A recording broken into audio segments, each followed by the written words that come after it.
I am here with Bill Gates. We know him from Microsoft. We now know him for the Bill and Melinda Gates Foundation. Bill, it's great to see you.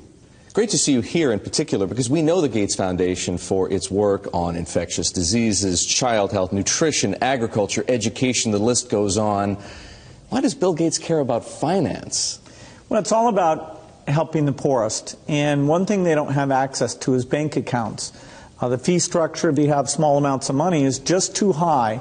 And we got involved in some traditional microlending, but just didn't see how that could scale up and get inexpensive enough. So now we're involved in trying to make sure we get a very efficient digital payment structure set up for all the poorest in the world to get financial products that work for them. What are you doing? The idea is that typically through the cell phone, you should be able to send money to your relatives.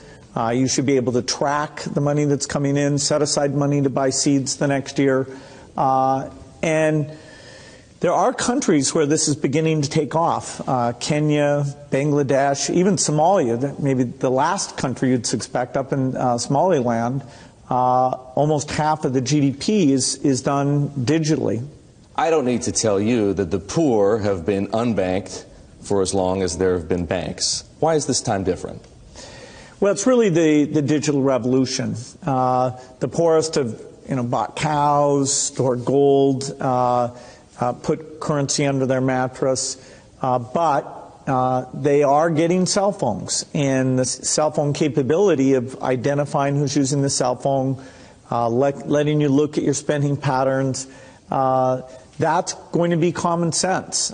People are going to have help and lots of innovative products competing on top of this digital currency platform. So if technology, mobile phones for example, digital money, helps to increase access to financial services at the same time as it lowers the cost of delivery, why is philanthropy needed? Philanthropy should just be here to bootstrap this.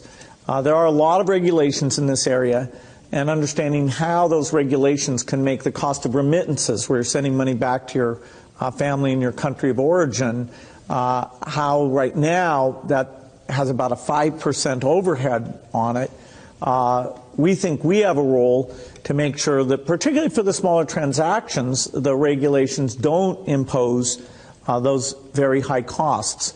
Once this gets going, then we'll step up to the applications and say, okay, how does a savings application help the mother make sure money's focused on the kids? How does it help them stay in school, set money aside for the uniform or for good future planning? Some of what you just described, the need to move money from place to place, the cost of doing so, the overhead, as you put it, makes me think, believe it or not, of Bitcoin, because some people have said, hey, Bitcoin is the answer to those problems. Are you a believer? Well, Bitcoin is exciting because it shows how cheap it can be. Bitcoin is better than currency in that you don't have to be physically in the same place. And, of course, for large transactions, currency can get pretty inconvenient. The customers we're talking about aren't trying to be anonymous. They're willing to be known. So the Bitcoin technology is key, and you could add to it, or you could build a similar technology where there's enough attribution that people feel comfortable. This has nothing to do with terrorism or any type of money laundering. What kinds of people or private enterprises right now are helping to solve the same problems you're interested in? Well, in some countries, the mobile companies have been fantastic. In a few other companies, it's been the banks. In some countries, it's a startup company that's neither a bank nor a mobile company. In Bangladesh, the bKash offering runs across any phone, and they've gotten the regulations so that they have a product that we think will get very, very pervasive. So entrepreneurs are there. The enablement this creates, if you want to put in, say, electricity in a city, collecting your bills is one of the reasons why the underspending of infrastructure in these areas is a real thing holding back the economy. You mentioned banks. Are the legacy institutions, for the most part, banks, credit card companies, payment processors, friend or foe?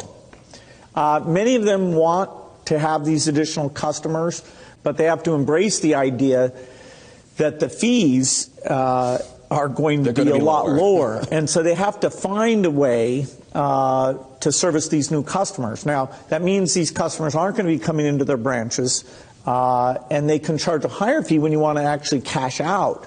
But if it's a pure digital transaction, then you should be paying less than 1% to move that money from you to a merchant or from you to a friend, even with meeting all the regulatory requirements.